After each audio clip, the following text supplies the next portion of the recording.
따라서 한 국가가 뒤흔들기도 할 만큼 그 영향력이 매우 강합니다.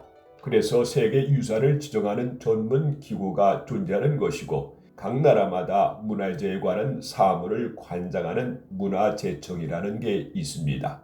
그런데 70년 전 어느 한국인이 목숨을 걸고 지켰던 유물의 정체가 공개되자 중국이 발칵 뒤집혔다고 하는데 도대체 어떤 것이길래 중국은 난리가 난 것일까요?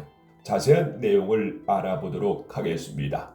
중국은 현대에 들어 한국 문화의 중국 예속화를 시도하면서 말도 안 되는 주장을 펼치고 있습니다. 한복, 한식 등 한국 문화를 뭐든 자기들 것이라고 우기고 있고 그 추악함은 하늘을 찔러 한국에서 반중 감정이 반일 감정을 넘어섰을 정도입니다. 특히 중국은 감히 건드려서는 안 될 것에도 손을 대고 있는데 바로 우리 한글입니다. 한글은 조선 역사상 최고의 성군이었던 세종대왕이 창제한 것으로 인류가 사용하는 전 세계 7천여 개의 문자 중에서 유일하게 창제 연도와 창제자가 명확히 밝혀진 위대한 유산입니다.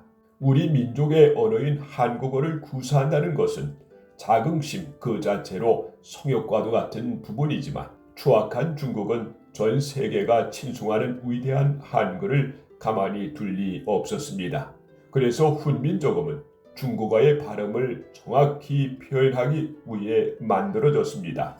훈민정음은 옛 한자를 베껴서 만들어졌다 등의 소리를 하며 빼앗으려 했습니다. 하지만 위대한 세종대왕은 후대 중국이 몹쓸 행보를 벌일 것이라는 걸 미리 알고 있었는지 한글이 빼앗기지 않도록 미리 경계를 만들어 놓았습니다. 그것은 바로 한글의 창제 과정이 들어가 있는 훈민정음 해례본이었습니다. 해례본이 발견되기 전까지는 한글의 창제에 대한 여러 가지 구고한 추측이 난무했지만 해례본이 발견됨으로써 한글이 어떤 원리를 바탕으로 해서 어떤 과정을 통해 만들어졌는가를 알 수 있게 되었습니다. 그래서 해례본이 발견된 시기는 1940년으로 당시 일본은 한국의 문화를 말살시키려고 했다는 것입니다. 즉 한국의 창제 원리가 들어가 있는 해례본 역시 그 존재가 들키면 일본에 빼앗길 것이 분명했기에 목숨을 걸고 해례본을 지킨 사람이 있었습니다. 그가 바로 문화지킴이라고 알려져 있는 간송 전영필이라는 사람입니다.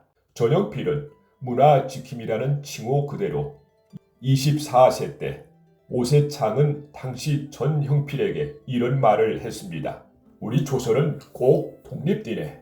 동서고금의 문화 수준이 높은 나라가 낮은 나라에 영원히 합병된 역사는 없고 그것이 바로 문화의 힘이지. 그렇기 때문에 일자가 수단과 방법을 가리지 않고 우리의 문화 유적을 자기네 나라로 가져가려고 하는 것일세. 이 말에 감명을 받은 전영필은 마음을 굳게 먹고 당시 일본으로 유출되는 서화, 도자기, 불상, 석조물, 서적 등을 닥치는 대로 수집해서 자기 땅에 남기기 위해 혼신의 노력을 다했습니다. 그렇다면 전영필은 어떻게 훈민정음 해례본의 존재를 알게 된 것일까요? 사실 1940년 훈민정음 해례본을 발견한 사람은 국문학 김태준의 제자였던 이용준으로 자신의 처가인 광산 김씨 종택 금구당 서고에 보관되어 있던 것을 제일 먼저 발견했습니다. 이용준은 이 사실을 즉시 김태준에게 이야기했고 이용준과 함께 본가에 있는 안동으로 내려가 해례본을 직접 확인한 김태준은 경악을 금치 못했습니다. 그들은 이 위대한 유산을 잘 보관할 수 있을 만한 사람을 물색했고 김태준은 당시 문화재 수집 활동을 활발히 하고 있던 전영필을 떠올렸습니다. 전영필은 김태준에게서 해례본 이야기를 듣자마자 놀라지 않을 수 없었고 즉시 그 자리에서 은행으로 달려가 1만 1천 원을 찾아와서 1천 원은 김태준과 이용준에게 사례금으로 주고 1만 원은 해례본 값으로 치렀다고 합니다. 그때 당시의 물가로 따지면 기와집 10채 값에 해당되는 금액이었고 현대의 물가로 환산하면 무려 30억 원에 해당되는 금액이었습니다. 당시 전용필이 해례본의 가치를 얼마나 높게 봤는지 알 수 있는 일화입니다. 전용필은 이것을 사들이고 나서 광복이 될 때까지 이 해례본의 존재를 철저히 숨기기에 한국 문화를 철저히 말살시키려고 한 일제강점기 말기에 한글 창제 원리를 자세히 설명한 이 책이 드러났다면 좋지 못한 꼴을 당할 것은 당연지사이기 때문이었지요. 이후 전용필은 한국전쟁이 발발했을 때도 비난 갈 때 이 책을 먼저 챙겼고 베개 밑에 두고 잠을 잘 정도로 애지중지하며 보존하였습니다. 지금까지 해례본이 이어져 내려온 것은 그러한 전용필의 누력이 덕이며 1956년에는 이 소장물을 바탕으로 사진을 촬영하여 만든 영인본이 제작되었습니다.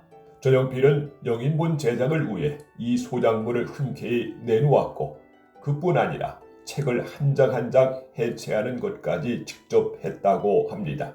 이후 해례본은 간송미술관에 보관됐고 그 사실이 알려지자 중국에서는 정부 인사를 파견까지 했다는 소리가 있을 정도로 정세를 살펴봤다고 하는데 현재도 중국은 한글을 빼앗으려고 난리를 치고 있지만 훈민정음은 한자의 발음을 쉽게 표기함으로써 자음을 정립하여 중국어를 통일하는 것이 목적이다 등 헛소리를 해대며 발악을 해도 해례본이 국보 70호로 지정되고 유네스코 세계기록 유산으로 지정된 이상 국제사회는 한국과 함께 중국의 추악함을 규탄할 뿐일 것입니다.